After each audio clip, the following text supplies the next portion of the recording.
Kikubwa ambacho alichoweza kukifanya Ricardo Momo ni kuweza kumtunza mtoto wa Zuchu iPhone 17 na ameweza kujieleza sana akisema ya kwamba mimi ninajua mtoto huyu ana baraka katika maisha yangu kwa sababu nimekuwa nikihusishwa naye mara kadha wa kadha, ila ninaamini kwa hiki kilichoweza kutokea Mungu naye ana sababu yake, ila ninaamini kwenye hiki ambacho kinachoendelea Mungu atapambana nami kuweza kunifanya niwe sawa zaidi, kwa sababu kuna vingi ambavyo vimeweza kutokea katika maisha yangu na ninaamini kila kitu kitakwenda kuwa sawa, kwa sababu kuna mambo mengi ambayo yamewafanya watu wengine wajisikie vibaya, jambo ambalo mimi kama mimi sikuwa napendezewa nalo, ila nina imani kwa hiki kilichoweza kutokea katika maisha ya huyu binti mimi nitapambana nayo, kwa sababu nimekuwa kama moja kati ya familia hii na wengi wao wamekuwa wakijieleza sana na kusema ya kwamba kwa hiki kinachoendelea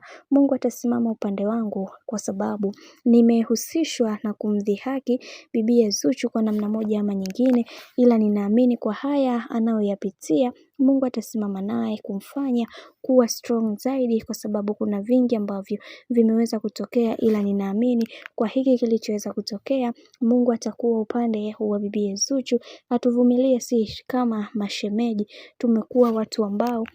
mara zote tunahekaheka, kukosea ni kawaida, na pia tunaomba radhi kwenye kila kitu ambacho kilichoweza kutokea katika maisha yetu, maana kuna vingi ambavyo kila mtu alitamani sana kuweza kujua, ila kwa hiki kinachoendelea sasa Mungu atasimama na kila mmoja kuweza kuhakikisha kila kitu kinakwenda kuwa sawa. Najua kuna wengi watajiuliza maswali mengi juu ya haya ambayo yanayoendelea, ila unatakiwa kuweza kufahamu kwamba sasa hivi Ricardo Momo, yani in short familia nzima ya bwana mkubwa Diamond Platnumz imemuomba msamaha bibiye Zuchu na kila kitu kipo sawa kabisa.